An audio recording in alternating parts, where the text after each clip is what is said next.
Louvado seja nosso Senhor Jesus Cristo, para sempre seja Deus louvado. Boa noite, meus amados irmãos, boa noite, minhas amadas irmãs. Sejam todos bem-vindos e bem-vindas para esse momento tão especial da Escola de Formação Santa Edith Stein. Por ser o dia dela, muito especial, então vamos fazer algo muito especial por ela, né? Então, a Escola de Formação Edith Stein abraça todos com muito carinho e vamos iniciar esse momento com as orações das vésperas. E para acalmar o nosso coração, vamos rezar uma Ave Maria. Ave Maria, cheia de graça, o Senhor é convosco. Bendita sois vós entre as mulheres, bendito é o fruto do vosso ventre, Jesus. Santa Maria, Mãe de Deus, roga por nós, pecadores, agora e na hora de nossa morte. Amém. Vinde, ó Deus, em meu auxílio, socorrei-me sem demora. Glória ao Pai, ao Filho e ao Espírito Santo, como era no princípio, agora e sempre. Amém. Aleluia. Da mãe autor da Virgem Filho, que a Virgem trouxe, deu à luz. Ouvi os cantos da vitória de outra Virgem, ó Jesus. Por dupla sorte contemplada, sua fraqueza superou. Na virgindade vos seguindo, por vós seu sangue derramou. Sem temer a morte nem suplícios, em duras penas mereceu. Pelo seu sangue derramado, subir radiante para o céu. Ó Deus Santíssimo, atendei-nos por sua prece e intercessão, e os corações purificados, glória sem fim vos cantarão. Nossos olhos estão fitos no Senhor, até que Ele tenha pena de seus servos. Eu levanto os meus olhos para vós, que habitais nos altos céus. Como os olhos dos escravos estão fitos nas mãos do seu Senhor, como os olhos das escravas estão fitos nas mãos de sua senhora, assim os nossos olhos no Senhor, até de nós ter piedade. Tende piedade, ó Senhor, tende piedade, já é demais esse desprezo. Estamos fartos do escárnio dos ricaços e do desprezo dos soberbos. Glória ao Pai, ao Filho e ao Espírito Santo, como era no princípio, agora e sempre. Amém. Nossos olhos estão fitos no Senhor, até que Ele tenha pena de seus servos. O nosso auxílio está no nome do Senhor que fez o céu e fez a terra. Se o Senhor não estivesse ao nosso lado, que eu diga a Israel neste momento. Se o Senhor não estivesse ao nosso lado, quando os homens investiram contra nós, com certeza nos teriam devorado no furor de sua ira contra nós. Então as águas nos teriam submergido, a correnteza nos teria arrastado, e então, por sobre nós teriam passado essas águas sempre mais impetuosas. Bendito seja o Senhor que não deixou cairmos como presa de seus dentes. Nossa alma, como um pássaro, escapou no laço que lhe armara o caçador. O laço arrebentou-se de repente, e assim nós conseguimos libertar-nos. O nosso auxílio está no nome do Senhor que fez o céu e fez a terra. Glória ao Pai, ao Filho e ao Espírito Santo, como era no princípio, agora e sempre. Amém. O nosso auxílio está no nome do Senhor que fez o céu e fez a terra. No seu Filho, o Pai nos escolheu para sermos seus filhos adotivos. Bendito e louvado seja Deus, o Pai de Jesus Cristo, Senhor nosso, que do alto dos céus nos abençoou em Jesus Cristo, com bênção espiritual de toda sorte. Bendito sejais vós, nosso Pai, que nos abençoastes em Cristo. Foi em Cristo que Deus Pai nos escolheu, já bem antes de o mundo ser criado, para que fôssemos perante a sua face, sem mácula e santos pelo amor. Bendito sejais vós, nosso Pai, que nos abençoastes em Cristo. Por livre decisão de sua vontade, predestinou-nos, através de Jesus Cristo, a sermos nele os seus filhos adotivos, para louvor e para a glória de sua graça. E é nele que nós temos redenção, dos pecados, remissão pelo seu sangue. Sua graça transbordante e inesgotável, Deus derrama sobre nós com abundância de saber e inteligência,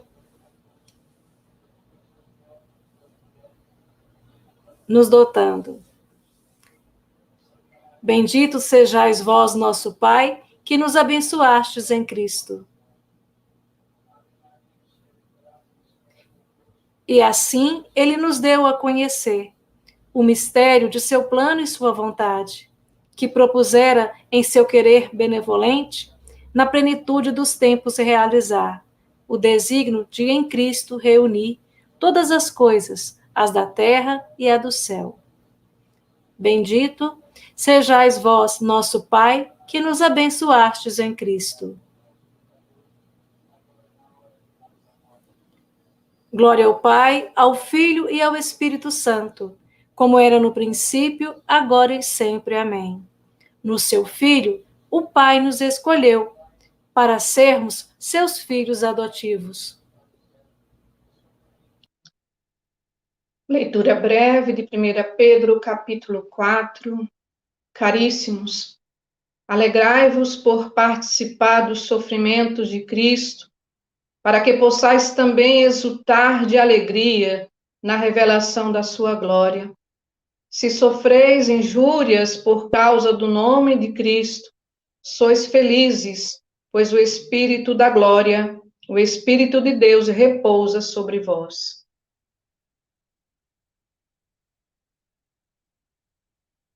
Responsório breve. O Senhor a escolheu entre todas preferida. O Senhor a escolheu entre todas preferida. O Senhor a fez morar em sua santa habitação, entre todas preferida. Glória ao Pai, ao Filho e ao Espírito Santo. O Senhor a escolheu entre todas preferida.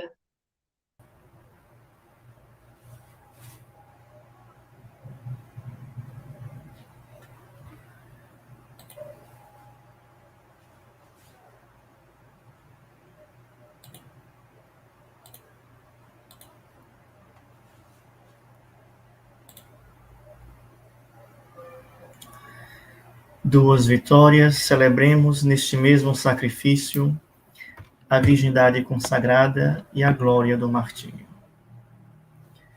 A minha alma engrandece o Senhor, e se alegrou o meu espírito em Deus, meu Salvador.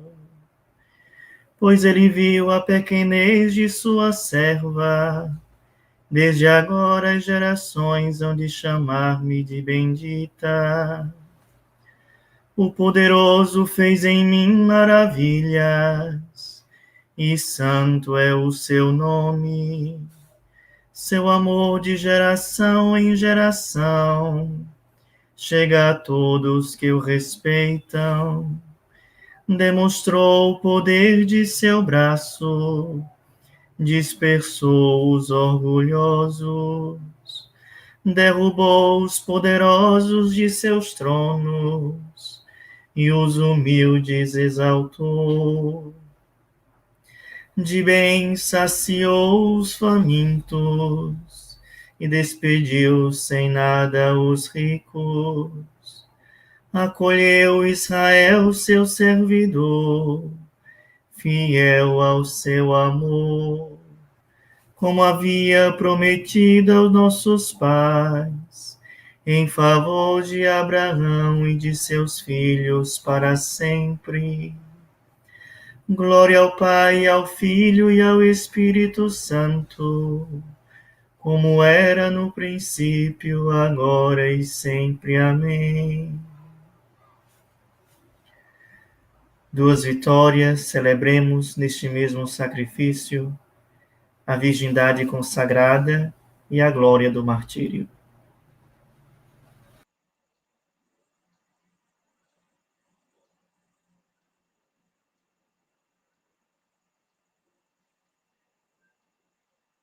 Nesta hora em que o Rei dos Mártires ofereceu sua vida na última ceia e a entregou na cruz, demos-lhes graças, dizendo: Nós vos louvamos e bendizemos, Senhor. Nós vos agradecemos, ó Salvador, fonte e exemplo de todo martírio, porque nos amastes até o fim. Nós vos louvamos e bendizemos, Senhor. Porque viestes chamar os pecadores arrependidos para o prêmio da vida eterna. Nós vos louvamos e bendizemos, Senhor. Porque destes à vossa Igreja, como sacrifício para a remissão dos pecados, o sangue da nova e eterna aliança. Nós vos louvamos e bendizemos, Senhor. Porque a vossa graça nos mantém até hoje perseverantes na fé. Nós vos louvamos e bendizemos, Senhor. Intenções livres, que cada um de nós possamos colocar as nossas intenções, a nossa prece particular. Os que podem escrever, deixar no chat a sua intenção, que nós possamos apresentar agora.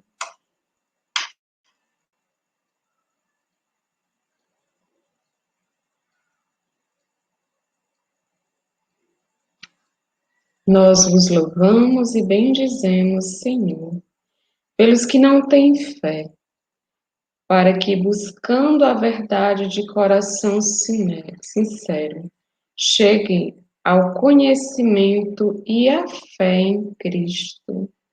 Nós vos louvamos e bendizemos, Senhor, pelos cristãos ridicularizados, perseguidos e martirizados em razão de sua fé. Que a exemplo de Edith Stein se abram à ciência da cruz e conforme as suas vidas, a de Cristo, Senhor e Mestre. Nós vos louvamos e bendizemos, Senhor, pelas famílias, que nessa Semana Nacional das Famílias, os lares possam ser fortalecidos pela vivência de uma autêntica vida cristã. Nós vos louvamos e bendizemos, Senhor. Porque associastes à vossa morte neste dia muitos de nossos irmãos e irmãs. Nós vos louvamos e bendizemos, Senhor. Pai nosso, que estais nos céus, santificado seja o vosso nome. Venha a nós o vosso reino, seja feita a vossa vontade, assim na terra como no céu. O pão nosso de cada dia nos dai hoje. Perdoai as nossas ofensas, assim como nós perdoamos a quem nos tem ofendido. E não nos deixeis cair em tentação, mas livrai-nos do mal. Amém.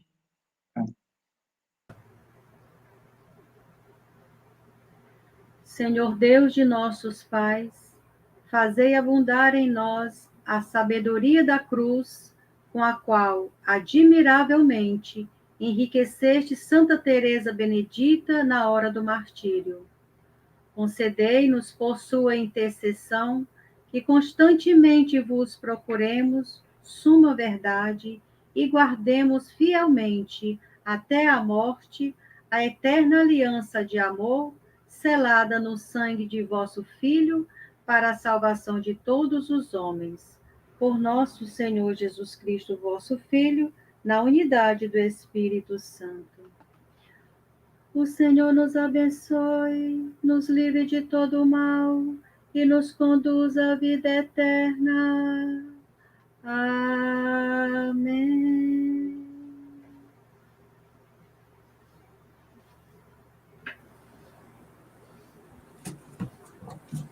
Obrigada, Regina. Obrigada a todos os irmãos que participaram das vésperas agora. Deus os abençoe sempre e os conduza. E a todos nós.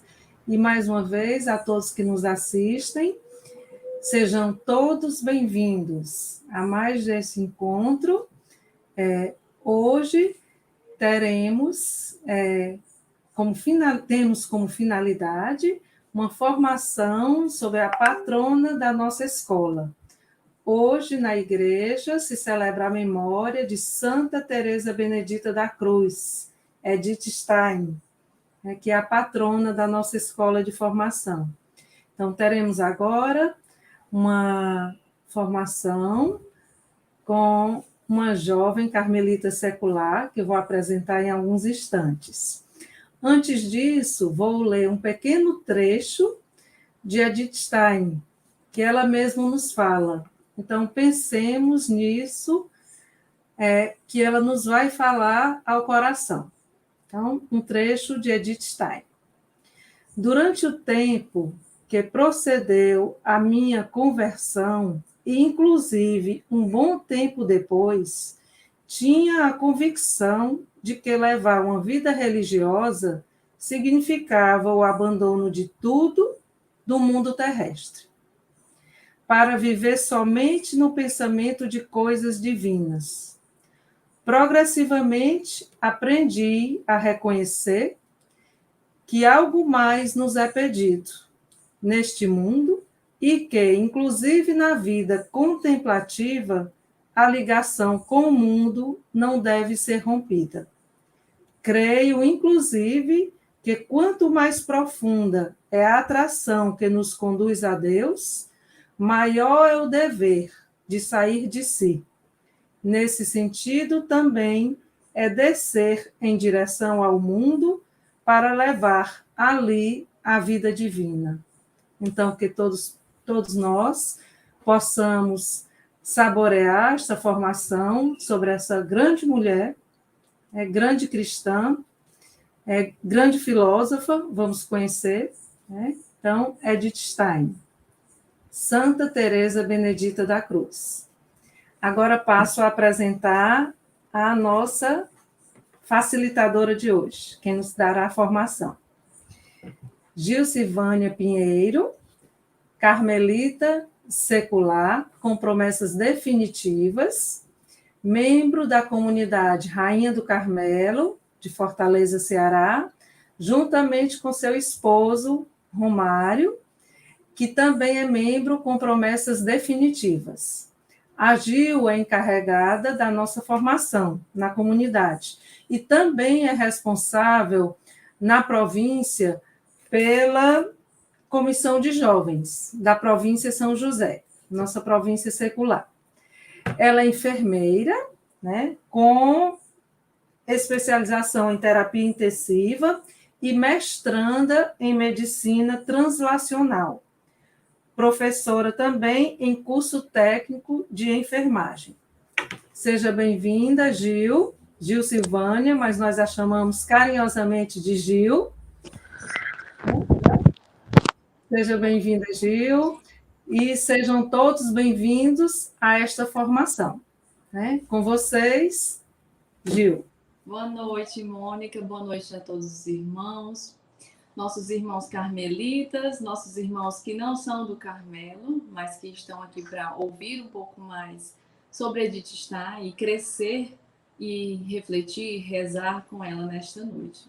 Né? Nesse encontro especial em que hoje nós carmelitas celebramos a festa dessa grande santa, né? Trazemos à memória Santa Edith Stein, Santa Teresa Benedita da Cruz, e que a escola de formação leva no nome Escola de Formação Edith Stein. O Romário pode colocar a formação, a apresentação de tela. Pronto. Pode passar, gente. E assim como a escola, né, que leva o nome de Edith Stein, nossa escola dos santos carmelitas, né, que são tantos santos, é tanta riqueza que estes santos, a nossa ordem, tem para compartilhar conosco. Por isso que nas nossas formações de comunidade, nos nossos eventos, sempre trazemos à memória, sempre em algum momento da programação, falamos sobre os nossos santos, pois muito eles têm a contribuir com a nossa caminhada, com o nosso crescimento, não só espiritual, mas humano também. E à luz dos passos deles, né, nós podemos ter esses exemplos presentes, atuais, na mesma espiritualidade em que estamos inseridos, nós como carmelitas, e que são exemplos que não se limitam à nossa espiritualidade, mas para toda a igreja e como seres humanos. Edith vai ser um grande exemplo que levou uma vida bem mais longa como leiga e depois, mais tarde, como religiosa. Então, tem muito a contribuir conosco nesse apostolado leigo, missionário, que também temos como carmelitas e leigos em geral. Então, Edith Stein nasceu na Alemanha, né, no ano de 1891, dia 12 de outubro, na cidade de Breslau.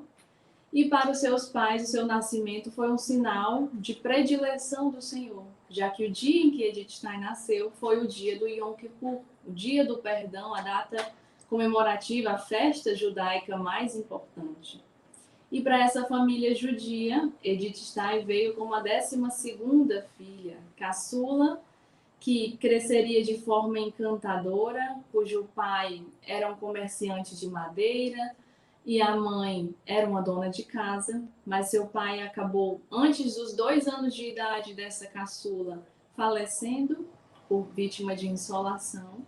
E sua mãe, que antes era dona de casa, passou a assumir os negócios da família, garantir uma vida tranquila aos filhos, mesmo com a dificuldade financeira, econômica, política que os judeus estavam enfrentando na época, na Alemanha.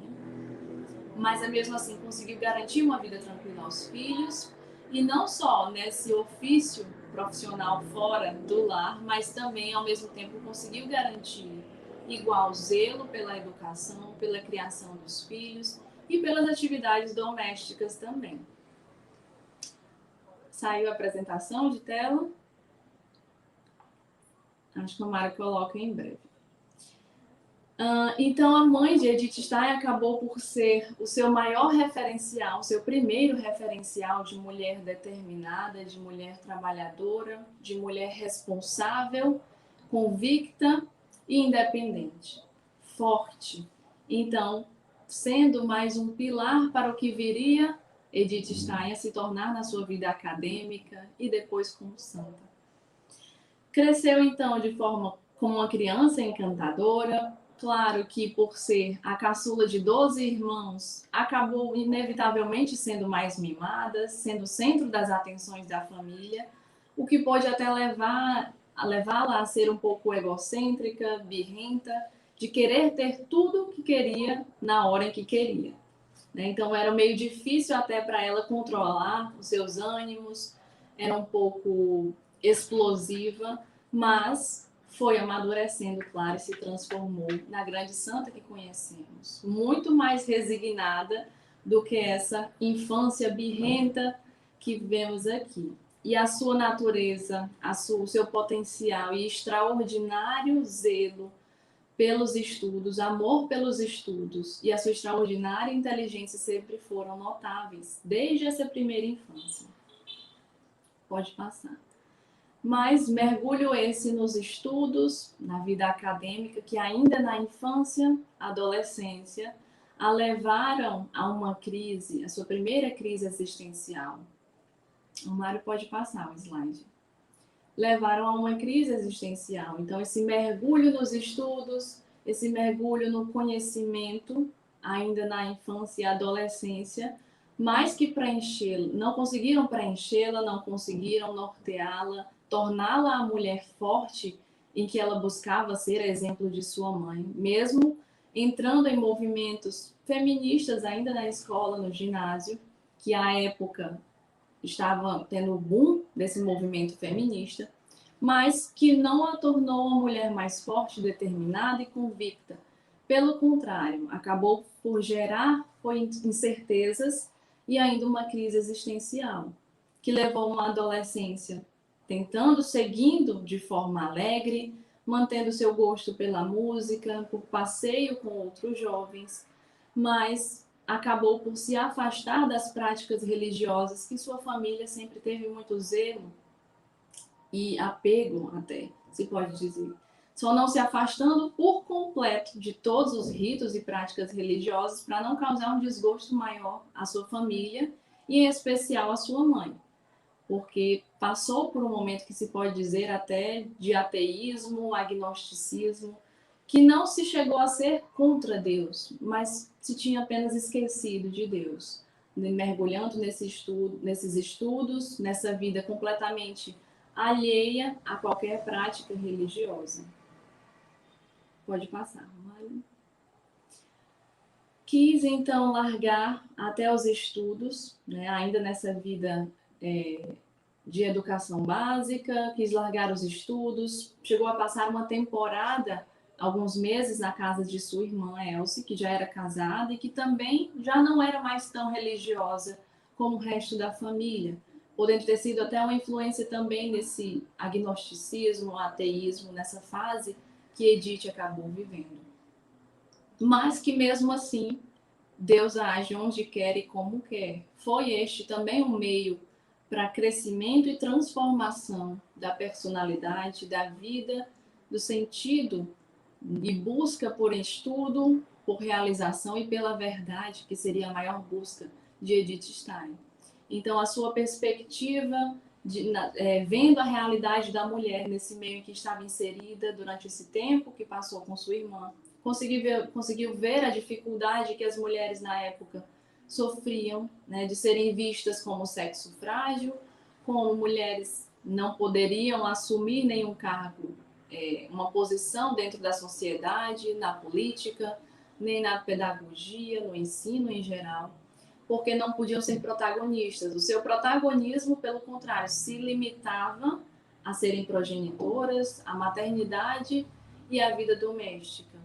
E justamente essa visão limitada da natureza feminina, né, não somente que inicialmente ela teve esse contato com o feminismo, mas que depois seria ressignificado, a fez voltar aos estudos com o desejo justamente de mudar e de ajudar a mudança dessa realidade para as mulheres na descoberta da sua essência humana.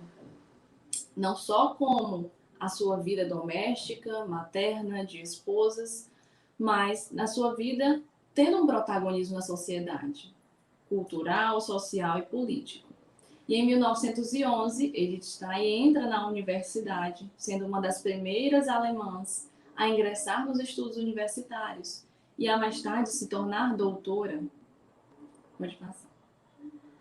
Dentro dessa vida universitária, acadêmica, seu interesse foi por assuntos sociais, então estudou desde a história alemã, gramática, psicologia, filosofia, lutou com afinco pelo direito da mulher ao voto, pelos direitos também dos grevistas, e começou, nessa vida inicial acadêmica, a ler as obras de Edmund Rousseau, que foi um futuro prêmio Nobel da fenomenologia, né, a área da vertente da filosofia, se pode assim dizer, que fundamenta o conhecimento no fenômeno da consciência. Então, onde se acredita que os fenômenos são a manifestação da própria consciência.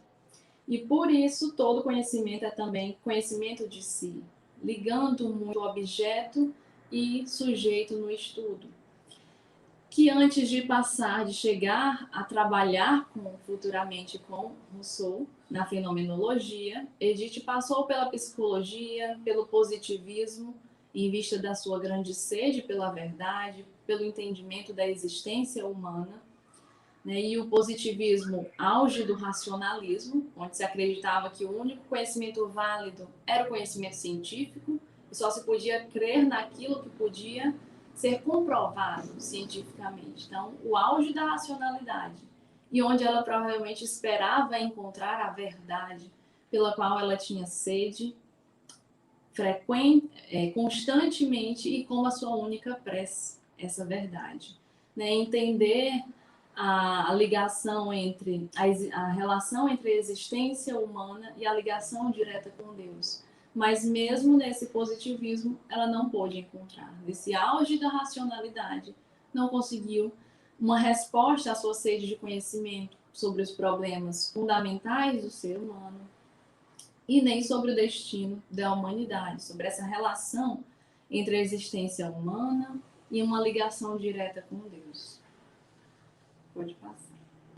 E nesse período em que iniciou a elaboração de sua tese de doutorado, passou por mais uma crise existencial.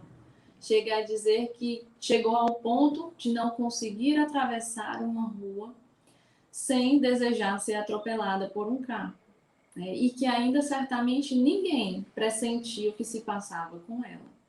Né? E quem mergulha nessa vida acadêmica de mestrado, doutorado, sabe que é um meio muito competitivo, hoje todos os meios profissionais, mas essa vida acadêmica é muito desgastante, mais que fisicamente, mas mentalmente. E quantos hoje, nesse tempo mais difícil do nosso tempo atual, né, de a solidão, né, o afastamento da sociedade, seja pela própria pandemia, seja pelas relações que já vinham andando para serem cada vez mais introspectivas, mais fechadas em si e mais efêmeras.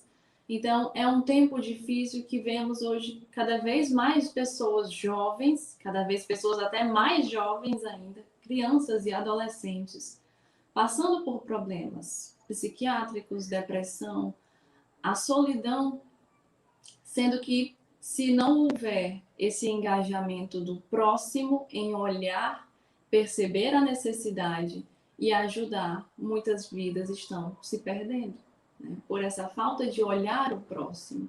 E que na vida acadêmica vemos também um desgaste psicológico, mental muito grande, que própria Edith Stein passou.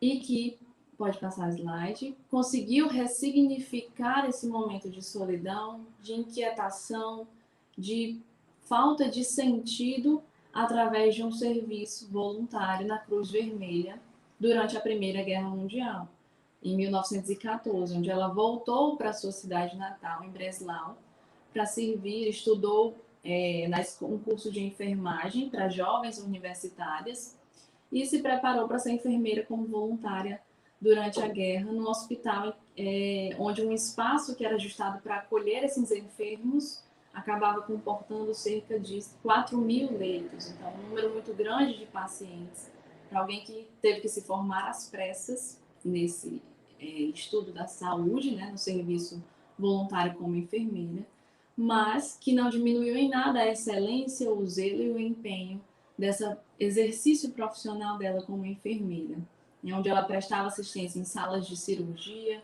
cuidava dos doentes contagiosos com tifo, e foi tão exímia a sua dedicação, foi tão excelente a sua competência, atenção e assistência aos doentes, que ganhou uma medalha de reconhecimento pelo mérito da Cruz Vermelha por tão grande trabalho prestado, mesmo que de forma voluntária.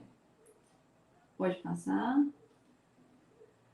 E voltou com um novo ar, né, um novo vigor, um novo sentido, né, depois de, em todos esses momentos, em tudo Deus a moldava e em tudo Deus a preparava, mesmo nos momentos mais vazios de Edith.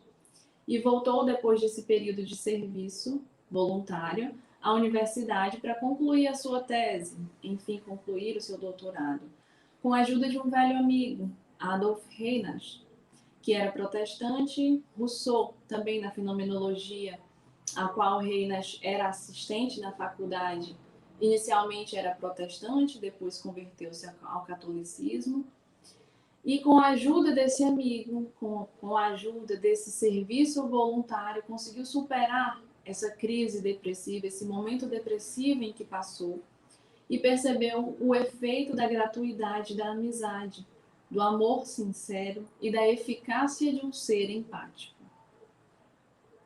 Então, como podemos ver o efeito do dar-se, do servir ao outro, na ressignificação do sofrimento, no dar um novo sentido, novo sentido, e até na anulação do sofrimento, ou pelo menos a sua ressignificância, né? O seu ressignificar dentro da perspectiva aqui de Edith Stein e da nossa realidade até. O dar-se, o servir o outro, dá sentido. E se não anula o sofrimento, sim, certamente o ressignifica. E ainda durante a Primeira Guerra, seu amigo Adolf Reinach, que também serviu da guerra, faleceu, já era casado, e Edith, até um momento decisivo para a sua conversão, para o seu olhar de volta, para a sua volta a Deus, foi a visita à esposa desse grande amigo, que exercia, como já falei, o cargo de assistente de Rousseau, né, no estudo da fenomenologia em Friburgo. E Edith se ofereceu para ocupar este cargo, que nos primeiros encontros Rousseau já viu o seu potencial e a excelente aluna e excelente assistente que Edith seria, né? Possivelmente poderia até assumir um cargo como professora na universidade, se não fossem tantos preconceitos e empecilhos em relação ao judaísmo, ao cenário político que vai se desenvolver mais à frente com a ascensão do nazismo. Então, em consideração, Edith visitou a esposa de seu grande amigo para prestar condolências e esperava encontrar em Paulina, a esposa de Adolf, um rosto entristecido, uma pessoa que estaria talvez como ela, sem sentido e vazia depois de uma perca tão grande, de estar viúva. Mas, pelo contrário, acabou foi por encontrar um rosto que, embora estivesse marcado pela dor, aparecia como que transfigurado por uma luz misteriosa. E Edith escreve que foi aquele o primeiro encontro dela com a cruz. É nesse momento em que vemos o papel que a cruz se desenvolverá e terá na vida de Edith Stein.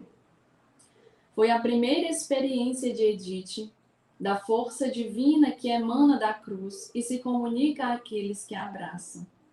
Ela diz que pela primeira vez foi dado a ela contemplar em toda a sua luminosidade, em toda a sua luminosa realidade, a Igreja nascida da paixão salvífica de Cristo, em sua vitória sobre o aguilhão da morte. Naquele momento, vendo apenas esse rosto, esse semblante transfigurado de Paulina, após a dor, a incredulidade de Edith desmoronou.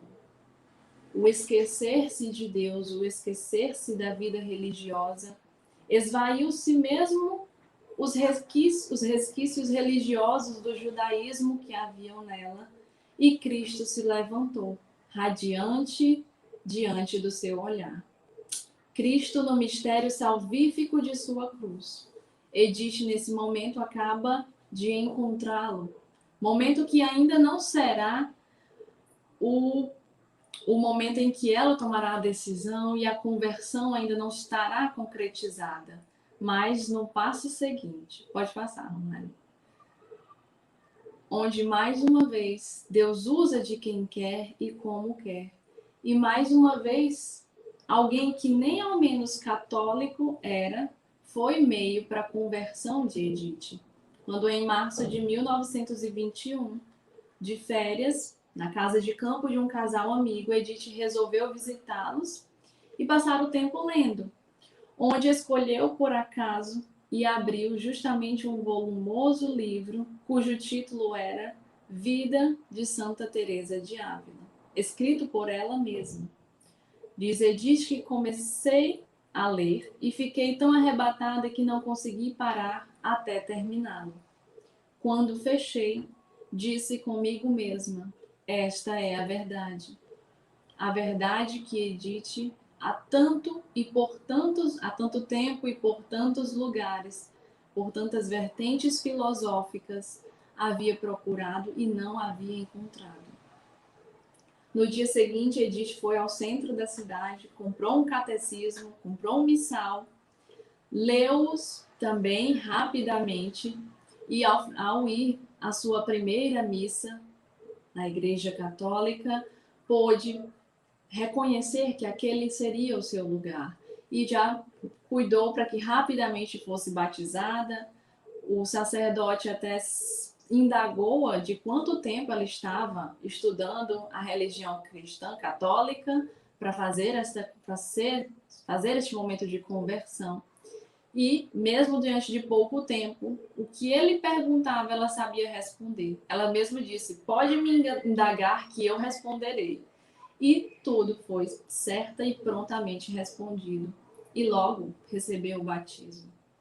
Ficou tão encantada e identificada com Teresa que daquele dia em diante, mesmo nesse percurso antes do batismo, já agia diferente.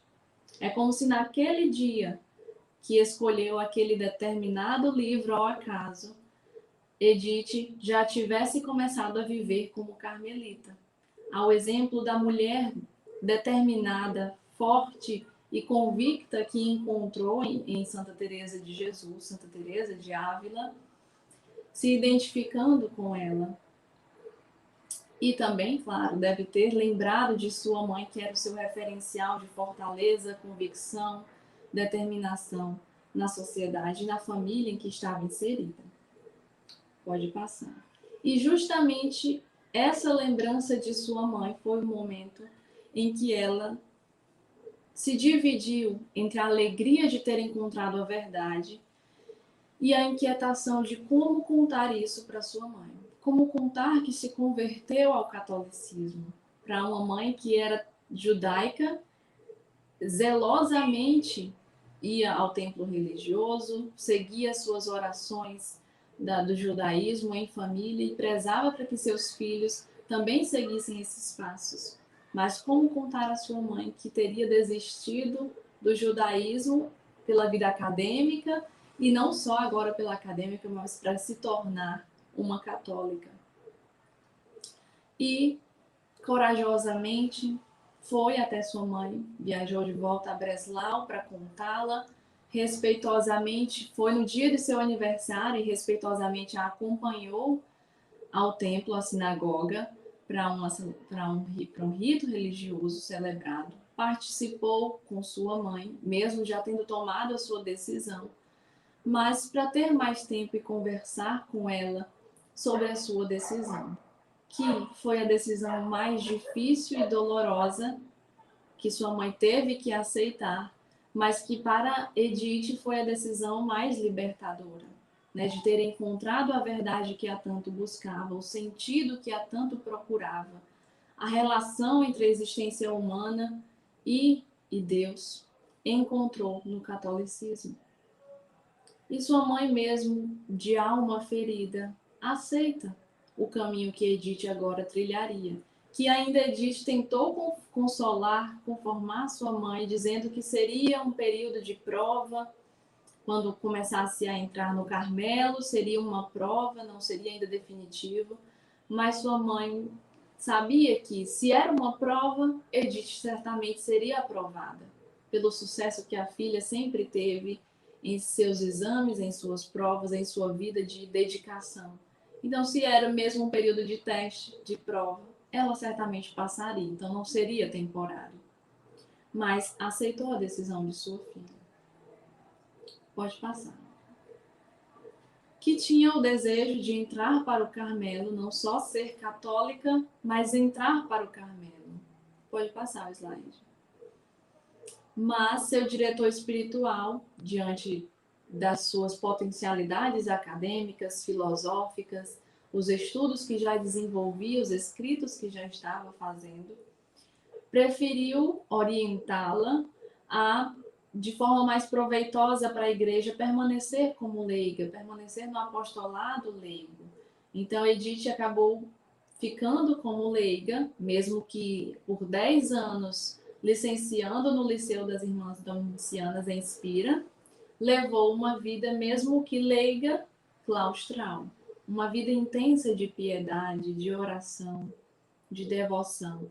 E, se não uma grande filósofa, ela pensava que seria ao menos uma professora útil. E o batismo, certamente, né, notavelmente, desde quando descobriu naquele livro a verdade, selou a sua conversão no batismo, mudou os seus anseios, transformou os seus anseios e seus ideais. Então, ela deixou-se guiar pelos paradigmas e virtudes cristãs, por mais que ainda se mantivesse ativa nas palestras, nas aulas, nos ensinamentos leigos e filosofais, né? Mas se manteve sendo guiada pelos paradigmas e virtudes cristãs, com a convicção de que nenhum título humano devia ter mais influência sobre nós e nos guiar do que estas virtudes cristãs. Pode passar. E não pela glória humana, mas apostolado, né? Se engajou em um programa de formação feminina, continuou a participar de conferências, de eventos, em especial sobre o papel da mulher católica na sociedade e na família, tendo Maria como exemplo, e exemplo esse que era de mulher que deveria ser humilde, discreta, silenciosa, esquecida de si, transparente, afetuosa, atenta ao escutar, no silêncio, a voz do Senhor, e pronta para seguir a sua vontade em espírito de obediência.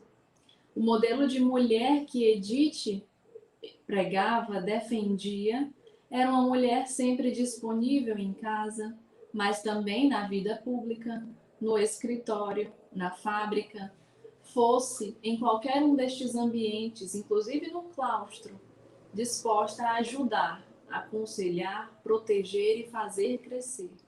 Em toda essa essência humana feminina, em toda essa integralidade feminina.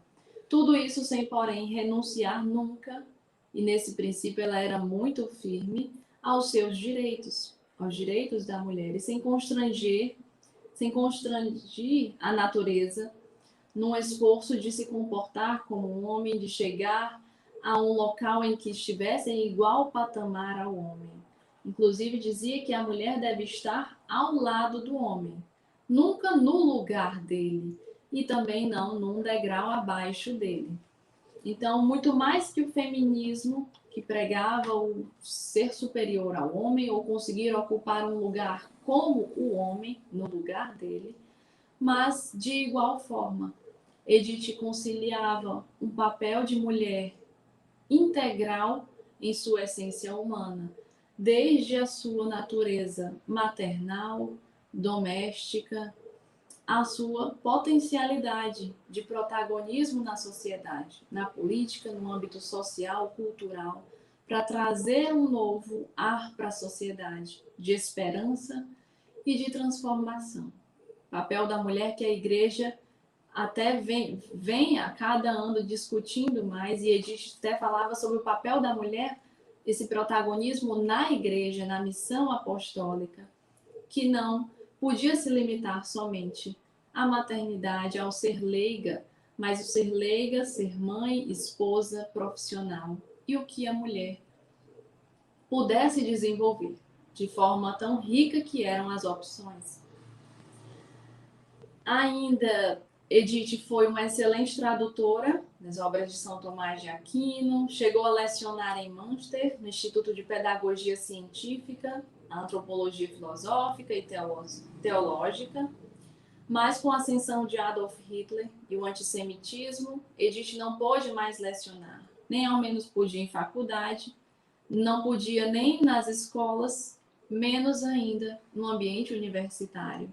Então, sua vida acadêmica tinha acabado, sua vida profissional praticamente tinha acabado na Alemanha, por essa perseguição aos judeus, entre outros grupos que estavam sendo perseguidos com a ascensão do nazismo.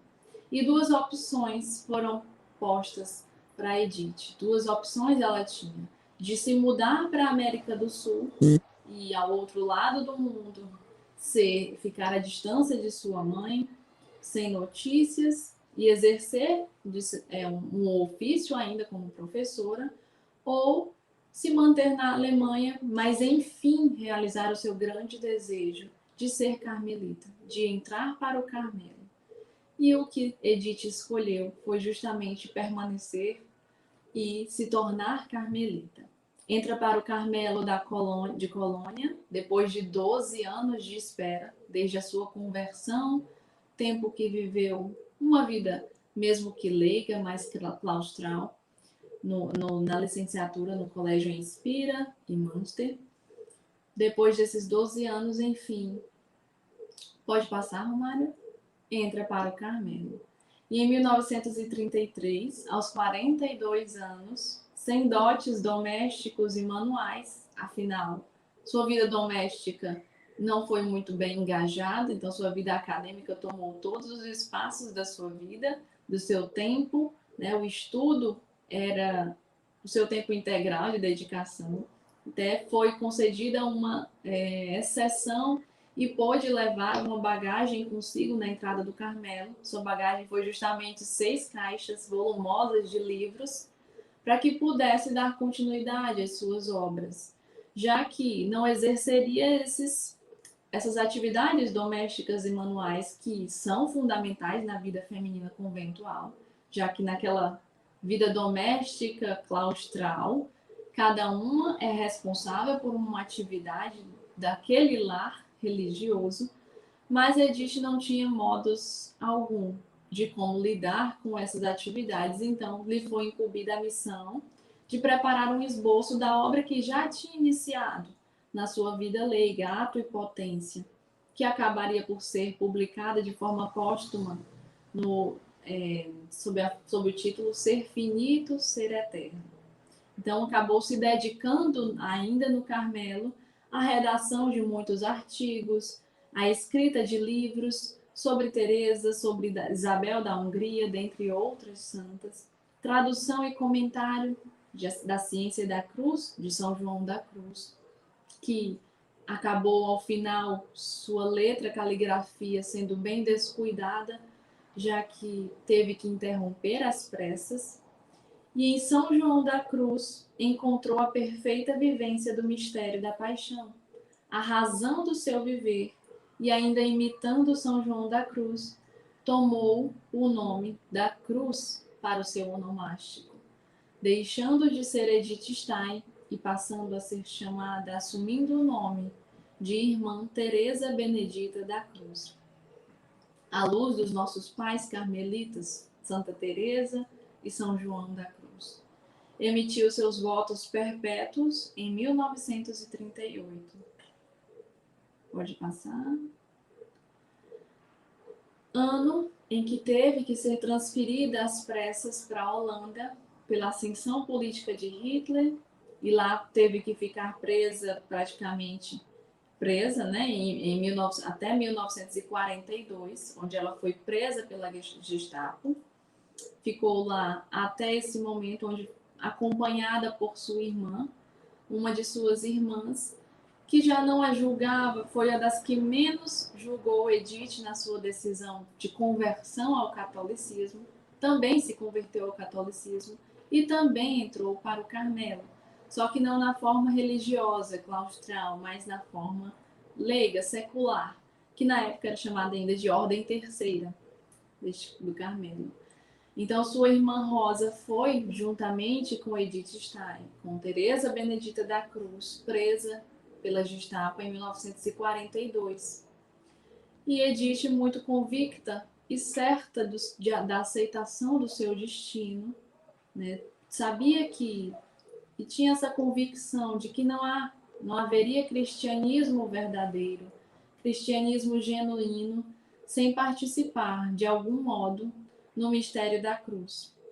E em 2 de agosto de 1942, começa o seu martírio, onde acolheu no claustro, com a saudação, louvado seja nosso Senhor Jesus Cristo, os oficiais da Gestapo que haviam chegado para prendê-la e prender sua irmã, que mesmo tendo sido convertidas ao catolicismo, na época mesmo o grau de judaísmo sendo conferido aos avós de um indivíduo, este indivíduo também seria considerado judeu, por mais que fosse convertido, fosse padre, fosse monja, fosse qualquer outro tipo de, fosse convertido a qualquer outra religião até.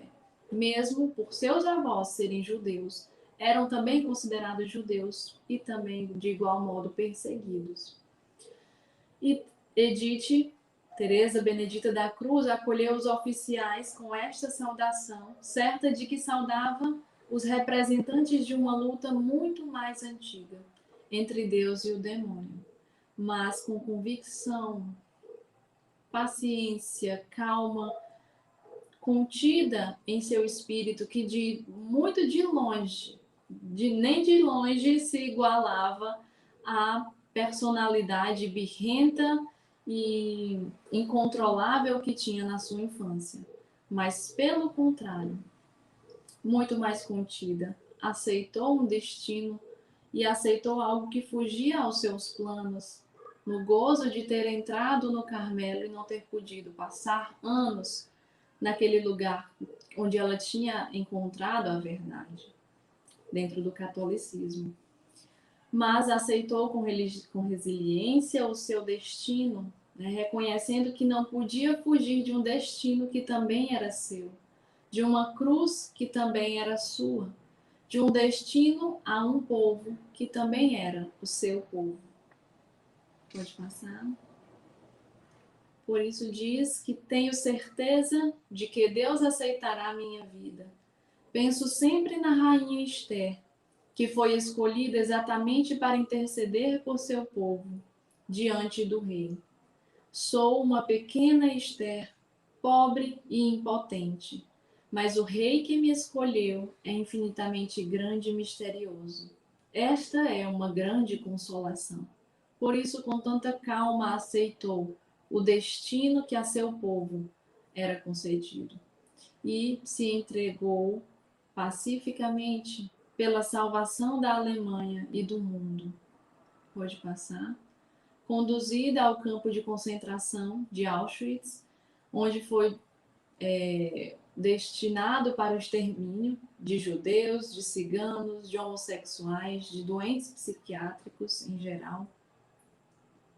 Pode passar.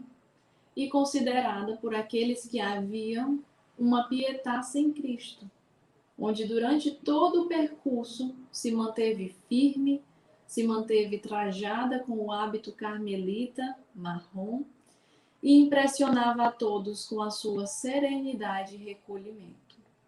E todo o tempo diziam que a freira alemã não empregava em oração, pode passar, consolava os aflitos. Todo o tempo que a freira alemã não empregava em oração, pode passar, confortava as mulheres. E todo o tempo que a freira alemã não empregava em oração, cuidava das crianças, penteava seus cabelos, as alimentava, cuidava de sua higiene, até o momento final de sua morte. E lhes garantia a menor dignidade possível nesse ambiente sem a menor dignidade, garantida por aqueles que os haviam prendido. Mas se esforçou para garantir o melhor, ao máximo que podia, a estes que sofriam. Pode passar. E no dia 9 de agosto de 1942, Edith morreu. Santa Teresa Benedita da Cruz morreu em uma câmara de gás, com outros que também tinham sido conduzidos, e sua irmã Rosa, no mesmo dia e lugar, e foram colocadas junto com muitos corpos que eram queimados e enterrados em valas comuns. Por isso não temos relíquias de ossos, de cabelo, relíquias de primeiro grau do corpo de Edith Stein, como de outros santos temos, porque o corpo dela se perdeu. Né? Foi enterrado, foi queimado antes de ser enterrado com inúmeros outros corpos. Então, pode passar? Como Deus transformou de uma criança que, mimada, queria tudo o que queria, na hora em que queria, e se não tivesse, não continha suas emoções, não continha o seu humor e raiva, a uma pessoa completamente contida, piedosa, obediente, tranquila e em paz, mesmo diante de um destino tão atordoador, tão atordoante, de um destino tão amedrontador como foi o dela e o do seu povo que ela, mesmo convertida ao catolicismo, ainda tinha como seu, o povo judeu. Pode passar. Então, Edith Stein deixou grandes obras incompletas e, como Teresa Benedita da Cruz, depois de dar continuidade a essas obras no Carmelo, conseguiu concluir algumas, mas ainda deixou outras inacabadas. E a Ciência da Cruz foi uma delas, que ela acabou por concluir, mais que teoricamente, mais que na escrita, mas concluiu com a entrega da sua própria vida. A vivência dessa Ciência da Cruz foi certamente um instrumento nas mãos de Deus em cada momento da sua vida acadêmica, na relação que teve com pessoas de outras religiões, com pessoas que nem tinham religiões ou acreditavam em Deus. E tanto ela foi instrumento nas mãos de Deus para estes com quem ela cruzou, como mesmo estes que não eram católicos às vezes, não eram cristãos, mas mesmo nestes Deus agiu. É por isso que nosso Santo Padre, Papa Francisco, fala há tantos anos já, né? Fala sobre o diálogo, fala sobre o nos abrirmos à comunicação com o próximo, por mais que ele não pense como eu, por mais que ele não seja católico como eu, porque Deus age como quer e onde quer. E se colocarmos nós barreiras de impedir esse contato com o próximo por ser diferente de mim, eu posso, sem querer, estar impedindo, barrando, criando fronteiras na obra de Deus. Então, por isso que sabiamente, santamente, o nosso Santo Padre e outros movimentos da Igreja vêm conversando, vêm partilhando, refletindo sobre esse abrir-se ao diálogo, respeitando aqueles que pensam de forma diferente, mas sendo uma abertura que poderá ser meio da graça de Deus. Porque imagine que se alguém, por não ter Deus, ou não acreditar em Deus, ou ter dúvidas sobre sua existência, for privado de qualquer diálogo com alguém que crê em Deus, o tem em seu espírito e sua vivência, no seu dia a dia, concorda que nunca aquele que não tem Deus vai vê-lo, vai percebê-lo, muito mais que ouvir falar de Deus, precisamos vê-lo, e muito mais, arrasta muito mais, converte muito mais, transforma muito mais, quando vemos algo sendo feito, muito mais do que sendo falado. E na vida de Edith Stein, Santa Teresa de Jesus e São João da Cruz estavam impressos, desde a determinada determinação e corajosa obediência de Teresa, até ao não querer nada, nem a glória, nem mais reconhecimento acadêmico ou de títulos, e o abraçar a cruz de Cristo até o fim, de João da Cruz. Tudo isso estava impresso em Teresa Benedita da Cruz. E a ponto que ela dizia que João da Cruz e Teresa de Jesus são os santos mais impressionantes como mestres no caminho rumo a Deus. E com isto eu concordo plenamente. Nossos santos carmelitas e São João da Cruz e Santa Teresa de Jesus, as bases da nossa vocação carmelita, no Carmelo Teresiano, no Carmelo Descalço, nos ensinam de forma integral, nos mostram de forma integral o caminho para Deus, o caminho para a santidade e para a perfeição. Buscando não somente a santidade, olhando para o nosso lado espiritual, mas também para o nosso lado humano, já que não há como desvincular ou se dispensar este lado, que na verdade é essencial para essa busca da perfeição evangélica, para essa busca da santidade um dia. O nosso amor pelo próximo, outra frase de Edith Stein, é a medida do nosso amor a Deus. Por isso, na sua vida foi tão importante o olhar, a presença, o auxílio de alguém na sua vida para tirá-la de um grande amigo, a presença empática e gratuita do seu amigo, o serviço, a doação, onde ela passou a olhar e ser ela aquela que se doava e se dava ao próximo, mesmo estando num momento de vazio, de depressão. Mas tudo isso ressignificou o seu sofrimento. E à medida em que ela se deu ao próximo nos seus últimos momentos, nos seus últimos dias, de mesmo sem nada, sem dignidade, sem meios de garantir até a dignidade para aqueles que estavam sofrendo com ela no campo de concentração, se doou. E à medida em que ela se doava, concretamente foi à medida em que ela se aproximava e amava a Deus, impressos nas atitudes dela. A verdadeira mensagem da dor é uma lição de amor. E o amor torna o sofrimento fecundo e este aprofunda aquele. O amor tem a capacidade de tornar o sofrimento fecundo. E este sofrimento, por mais que seja doloroso, por mais que seja penoso, e nós até queiramos distância e evitar, aprofunda o amor. Pode passar.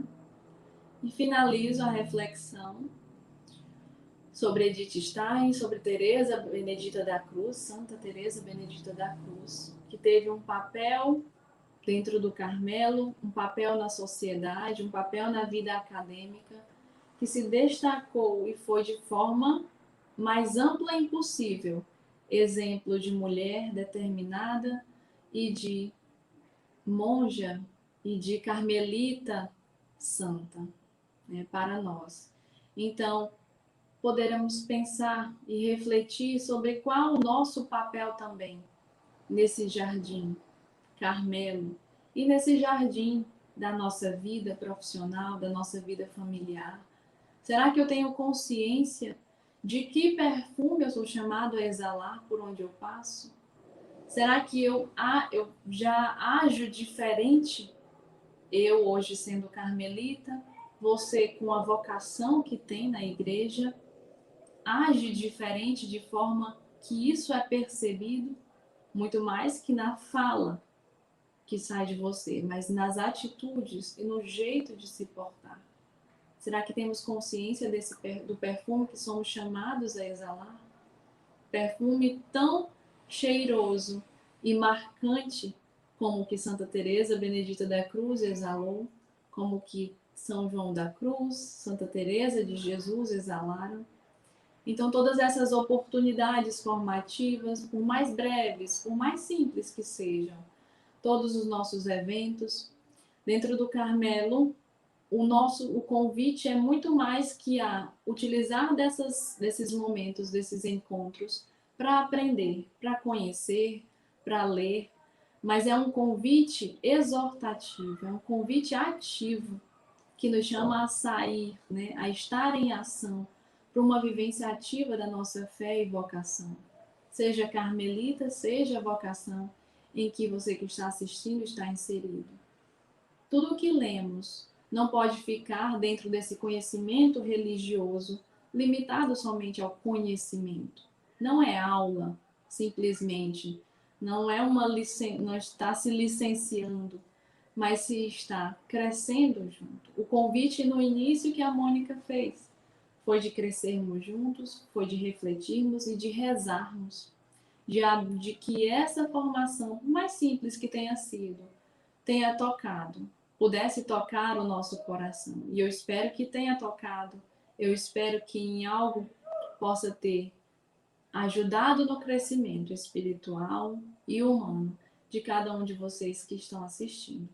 Para que não fiquemos só na leitura, fiquemos só no crescimento do conhecimento, ou até no deleite individual, no trato com Deus individual, no conhecimento dos nossos santos e na busca pela santidade de forma individual. Mas no Carmelo vemos muito frequentemente que não podemos alcançar a intimidade com Deus sozinhos. Não podemos chegar a Deus sem ir ao próximo. Não podemos ver Deus sem ver o próximo. Então não podemos nos fecharmos em nós mesmos, sermos só Carmelos, sermos só católicos, estarmos só na igreja. Mas precisamos ser igreja onde passamos e exalar esse perfume onde quer que nós passemos. Amém, meus irmãos.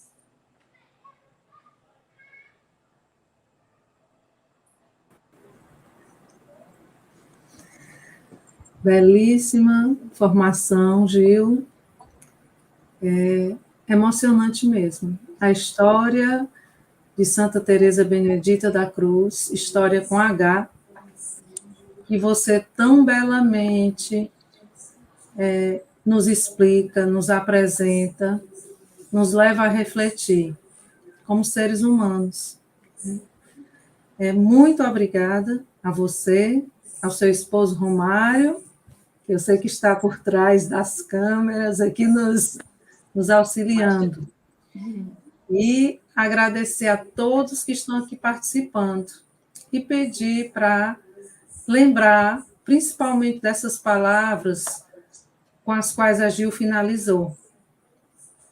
Nós no Carmelo dizemos muito, Carmelo quer dizer jardim, né? Mas vamos estender isso a toda a igreja, a todo mundo, a toda a humanidade. Nós podemos tornar esse mundo um grande jardim muito florido. E qual o meu papel dentro desse jardim florido? Que perfume eu vou exalar? Como eu posso ajudar cada um? Né? Desde a minha casa, que é o mais difícil, nas nossas casas, mas também nos nossos trabalhos, nas paróquias, nas nossas comunidades, grupos, né? Então, a formação sempre é essencial para a gente crescer um pouco e cada vez mais, mas que a formação sempre desça do nosso entendimento, intelecto, e venha para o nosso coração, e transborde para o outro, onde quer que a gente esteja. Né? E gostaria de finalizar lembrando as palavras de Edith, que eu gosto muito, e a Gil também citou várias vezes. Quanto mais profunda é a atração que nos conduz a Deus, maior é o dever de sair de si mesmo, ela nos diz. Então, quanto mais profunda é a atração que nos conduz a Deus, maior é o dever de sairmos de nós mesmos e ir ao encontro do outro. Então, aqui nós encerramos este momento, mas antes ainda de encerrar, eu gostaria de fazer um convite. Amanhã, neste mesmo canal YouTube, Província São José, teremos o seminário para casais OCDS, na realidade, promovido pelos casais OCDS, mas é o seminário aberto a todos, às famílias. E amanhã, o nosso tema será os 4 tipos de temperamento e o relacionamento conjugal.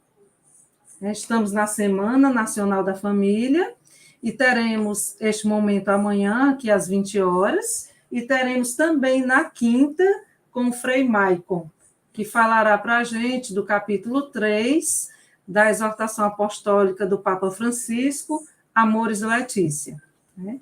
e avisar os nossos irmãos que estão participando da Escola de Formação, módulo 1, Dimensão Humana, que na quarta-feira retornaremos nossas atividades pela plataforma do Zoom.